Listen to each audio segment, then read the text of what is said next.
Dear Tita L, magandang gabi po sa inyo at sa lahat ng mga nakikinig. Pakitawag niyo na lang po akong Salvi. 25 years old na po ako. Sumulat po ako para po sana humingi ng payo at kaliwanagan ng isip dahil kailangan ko po ngayon. Alam kong nagkamali po ako pero hirap na hirap po ang kalooban ko ngayon at hindi pa rin ako nakakapagdesisyon. Ako po ay no boyfriend since birth. Not until noong May of 2022. Nakilala ko itong guy sa isang gig kung saan nag-perform din ang pinsan ko. Nagkamabutihan po kami hanggang naging magkarelasyon pagpasok ng 2023. Ilang weeks pa lang pagkatapos ng anniversary namin nang malaman kong may long-term girlfriend na pala siya at 2 years na silang naka-long distance relationship at that time. Nakipaghiwalay ako kaagad pero huli na dahil may nangyari na sa amin. Sising-sisi ako, Tita L, dahil binigay ko agad sa kanya ang lahat. Fast forward to September, hindi ko po ini-expect na magkikita ulit kami. Tumugtog ulit ang banda ng pinsan ko at nandun siya sa gig. Okay naman po kami, casual ang pakikitungo sa isa't isa. Pero a few days after that, pinuntahan niya ako sa apartment. Hanggang napadalas na po ulit siya sa akin.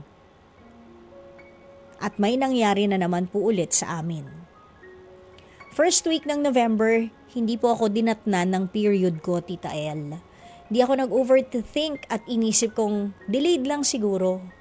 Pero second week na, wala pa rin po kaya nag-pregnancy test na ako. Positive po siya, Tita L.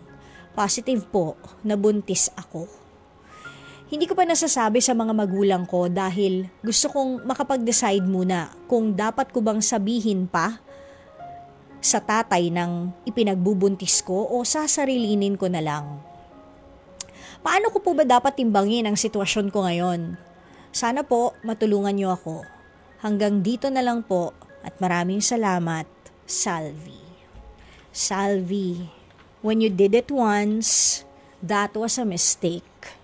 When you did it twice, with a guy who has a long-term girlfriend of 2 years and counting, that is not a mistake but a choice that you made. Hindi na siya pagkakamali. Ginusto mo na yun. Die. Diba? So anyways, ikaw ay 25 na. You are of legal age and you already know what's good for you. You already know what's right and what's wrong. And yes, naging marupok ka.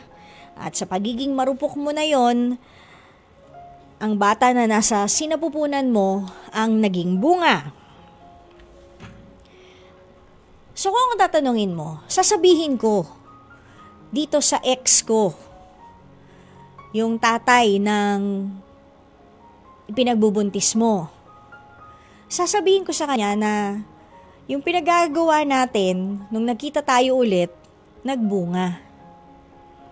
So, hindi ko alam kung ano ang magiging reaction niya, pero one thing is certain, Salvi. Okay? Ang bata na nasa sinapupunan mo ngayon, na naging bunga nga, because you are already 25, hindi ba? At sinabi ko na sa'yo kanina, you should know what is right and wrong. Meron man na ama, o hindi man niya panindigan nitong ex mo na to, ang bata, buhayin mo yan. Yung nakadikit yan sa sa umbilical cord mo. Dito pa naman sa Pilipinas, walang abortion.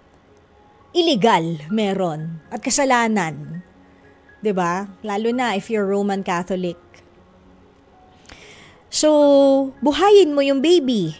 And sabihin mo na rin sa parents mo bago kung ano man ang sinabi sa'yo ng ex mo na nakabuntis sa'yo. Huwag mo sana siyang pilitin na pakasalan ka or alam mo yon, panindigan ka. Kasi baka masaktan ka lang.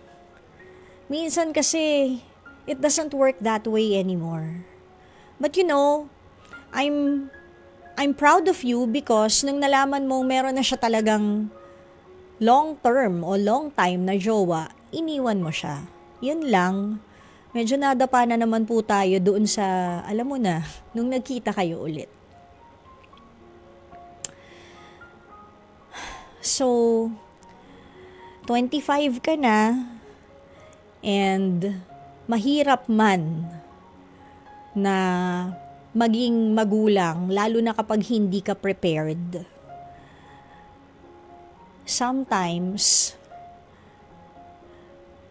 binibigyan tayo ng Diyos ng mga akala natin sa buhay ay pagkakamali, pero hindi pala. Malay mo, beautiful mistake yan. 'Di ba?